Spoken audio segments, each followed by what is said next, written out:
Beauty is in the eye of the beholder. That saying just doesn't apply here because she is breathtakingly beautiful. Period.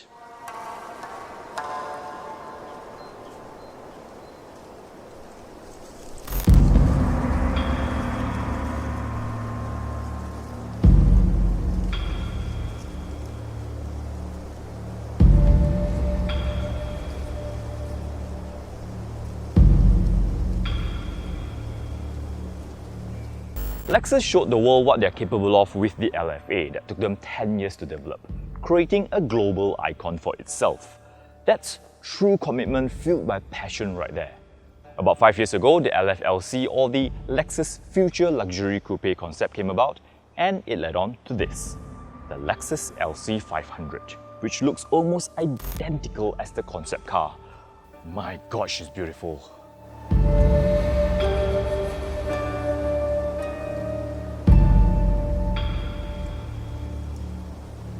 According to Lexus, seduction and technology was the theme applied here, aimed to achieve a harmonious fusion between seducing your eyes and tickling your senses while you're behind the wheel. And that, I think only Lexus is capable of doing. To those who used to bash Lexus's spindle grille design can now pick up your jaws from the ground because it now looks stunning.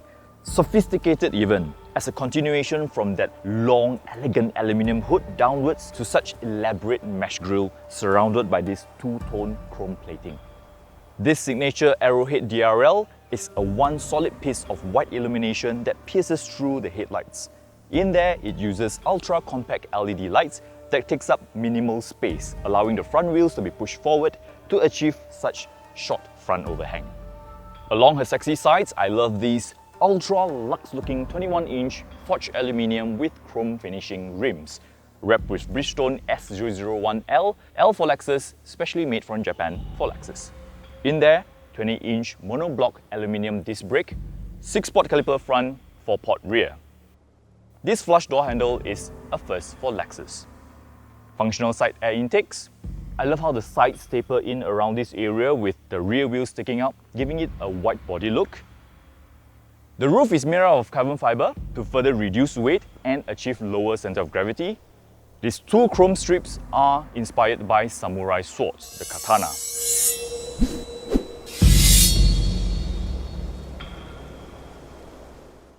The steep sloping roofline ends around this blacked out area, giving it a floating roof effect.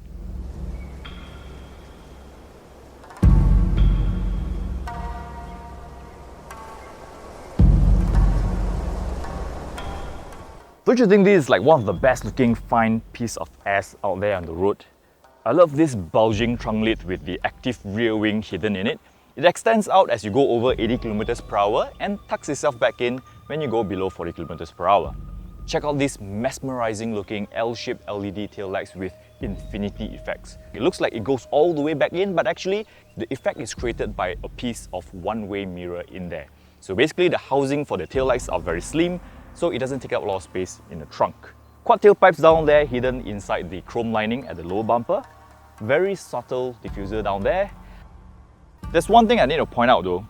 This piece over here, it just feels like it doesn't belong to the car. It looks cheap actually. They should have just left it gloss chrome instead.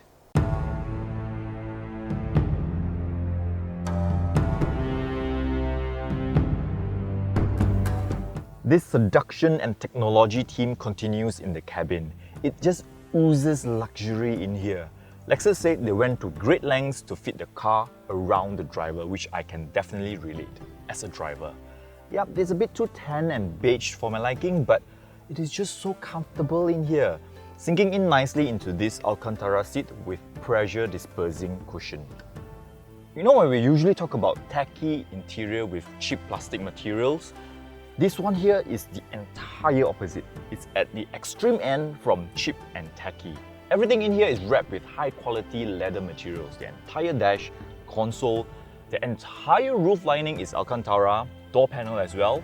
This beautifully milled one-piece aluminium door handle is gorgeous and it smells wonderful in here. The skilled craftsmen in Lexus or Takumi, they spent a long time studying palm pressure distribution on the steering wheel. They slowly fine-tune to find the right grip and wrist movement for a good steering wheel design. And I have to say, this is one of the best looking and nicest to hold steering wheels out there. Also, it comes with a pair of magnesium alloy paddle shifters.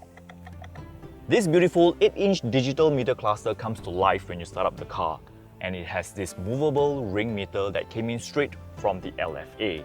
You can slide it to the side to display more info. And I have to say, that is the centerpiece in this entire cabin.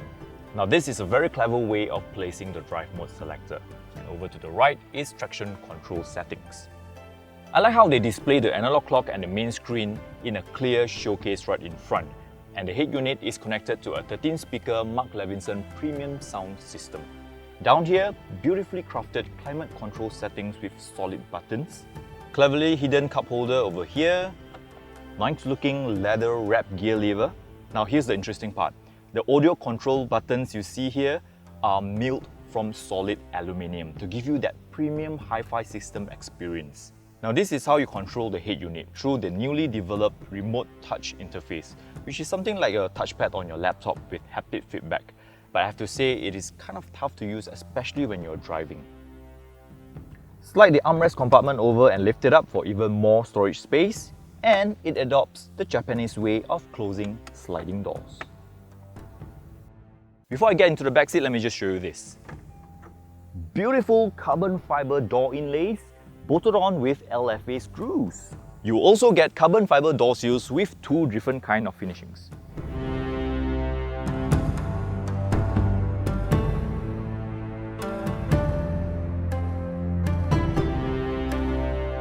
Well, as you can see, getting into the back of the LC500 is not actually difficult, but yeah, there's no headroom for you.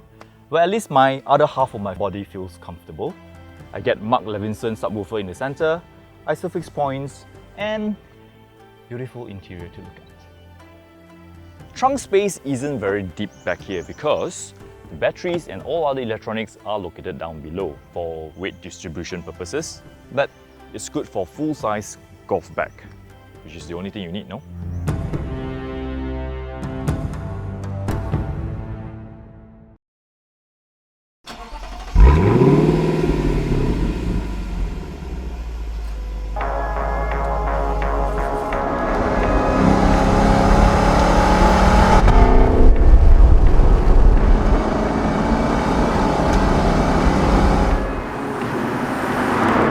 This latest flagship sports coupe from Lexus is powered by a 5-litre naturally aspirated V8 paired to a 10-speed automatic gearbox, transferring all the power to the rear wheels. It generates 470 horsepower and 540 Nm of torque, 0 to 100 in just 4.4 seconds, and it goes all the way up to 270 km per hour.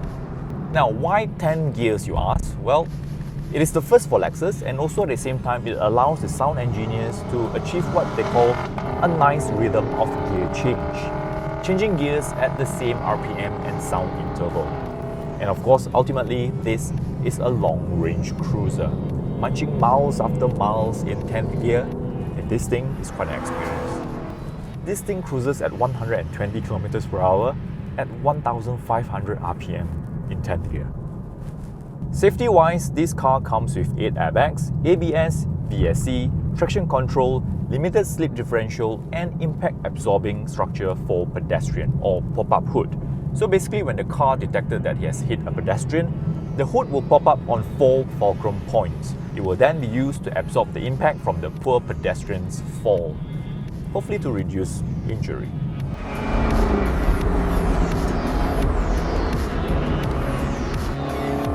So now, how does it drive? Before that, let me just say this. Never before there's one car that made me feel so looking forward to getting into and just sit in it, until this came along. You feel so nicely cocooned in here in a plush, luxurious environment. And with a large, naturally aspirated V8 engine sitting right in front, you just want to cruise. Which is what this car is all about. It is an excellent GT car. And for what it is, it sounds melodious as well, with that deep V8 growl, which Lexus did spend a lot of time tuning in. Put your foot down and you get this very nice gradual power build-up. And every time you pass 4,000 RPM, you get this gush of power stream that comes on and on and on. Take it around winding roads, that's when you can tell Lexus has done quite a bit to ensure it gets the right weight distribution and sitting position as well. That sense of connection between the driver and the car is definitely there. This is a bit like Jinba Itai. The steering wheel feels lovely, nicely weighted. And oh, have I told you that the rear wheels steer as well? Yep, it does definitely help make the car a bit more nimble. But of course, you don't expect sports car nimbleness because, as I've said many times, this is a Grand Tourer. Now, here comes the big butts, two of them. Firstly, the brake pedal. It has got a tad too much travel at the beginning, so a tighter brake pedal would be better. Secondly, it is the gearbox. The gearbox comes with a clever AI system to predict gear changes. Yep, that might sound very clever, but every time you try to fiddle with the pedal shifters, and if you do it wrongly at the wrong timing for an upshift or downshift, it just wouldn't budge. Until the right timing comes along, the car changes it for you. Which is actually quite annoying, but it is for the gearbox's durability's sake, and it is all the same in all Lexuses. But actually, that can be fixed by manually putting it on manual mode, and the car is all yours. In summary, I would say that this Lexus LC 500 is the perfect representation of Lexus at present moment and many more years to come. This is a very good car. Well done, Lexus. Well done.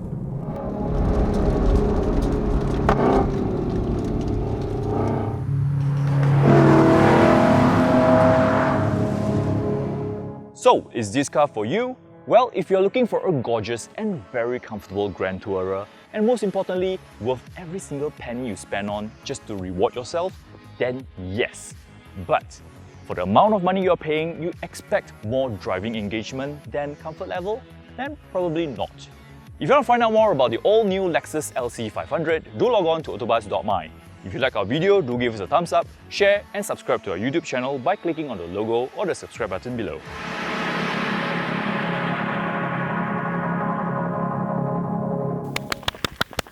So, comes to life when you start up the car. Oh. Eee! Oh my god, it's so sunny. Oh, I'm melting. It's so sunny.